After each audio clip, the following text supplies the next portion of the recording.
Deal? Deal. Not yet. Let's just see how this works out. Uh-huh. Well, then I suppose that means you'll want these back? How'd you get those? Where's she keeping them? No.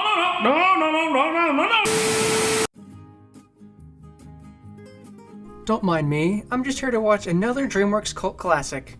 And I've already seen Megamind 50 trillion times, so I need something new. Ah, perfect. Well, that was definitely something. A cult classic if I've ever seen one.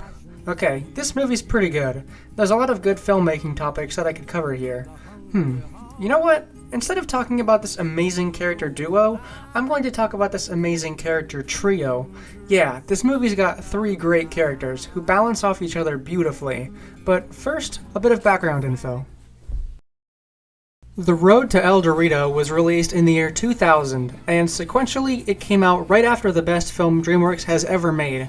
So, yikes, this one's got some high expectations. So the story follows Miguel and Tulio, a con artist double team that winds up looking for the lost city of gold, El Dorado.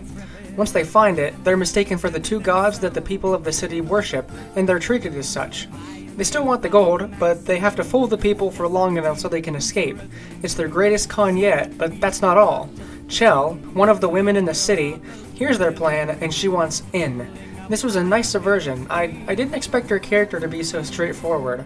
They fool the city, kind of, but more on that later. And the pseudo-climax of the film has them trying to stop Cortez from finding the city of gold. They ride off into the sunset, and wham bam, we're done. It's a good plot. A movie where the characters can con an entire city has a lot of potential for comedy, and this movie knows that. It's a genuinely funny film. But wait. This smelled like a bit like a scam. And my family's from a long line of smellers. Isn't this a liar revealed plot? Get that out of here. But wait, bring it back, because this tire trope is actually done insanely well. To tell you why, we need to roll this Shea Frillis clip. Think about it. What's the worst thing about this trope? The actual argument scene itself. Couldn't have said it better myself. The character breakup is always the worst part, but in this movie, when the chief realizes Miguel isn't a god, he's super smooth about it. Look at this smug guy. It's a clever way to skate right by the worst part of this trope. Nicely done. I've never seen such a clean resolution for this plot point.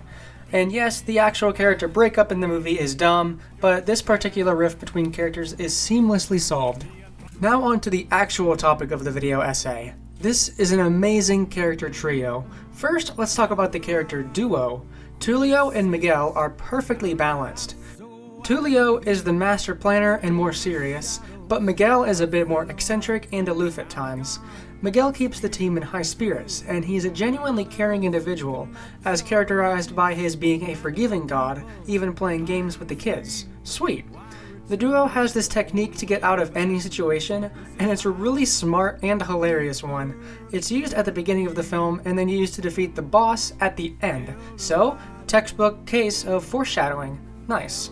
These hilarious goofs are immensely entertaining, and I've never seen a better character duo. They are, as Breadsword put it, a match made in heaven.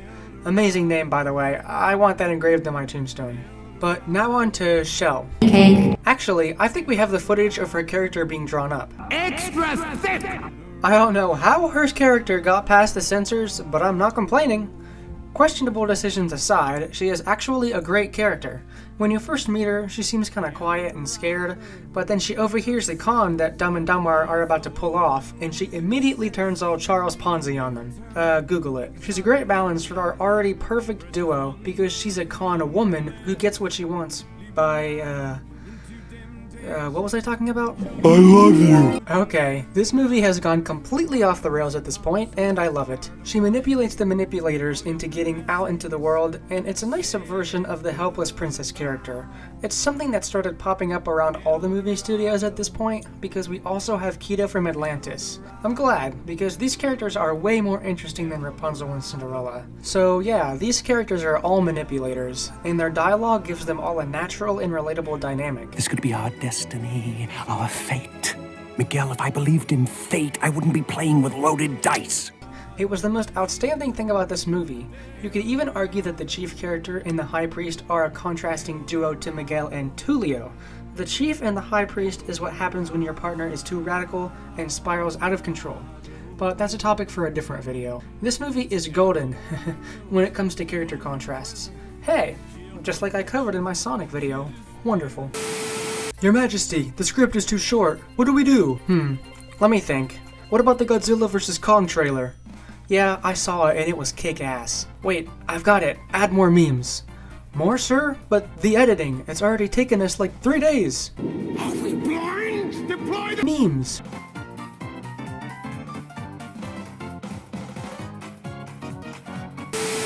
So yeah, this movie is great. It's a cult classic by many people's standards, and by my own as well. Good job, team. I'm confident that DreamWorks will continue to make great traditionally animated films. Well, it looks like next week might not be so good. Those numbers are low. Anyway, that's all for this video. Be sure to subscribe for more video essays / movie review hybrids like these.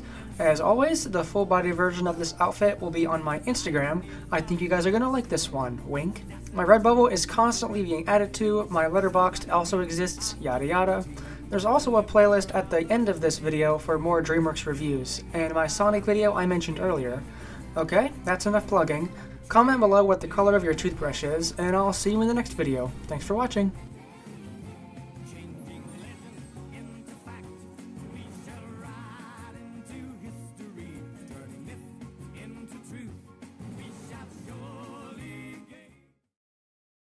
Maybe Rebecca.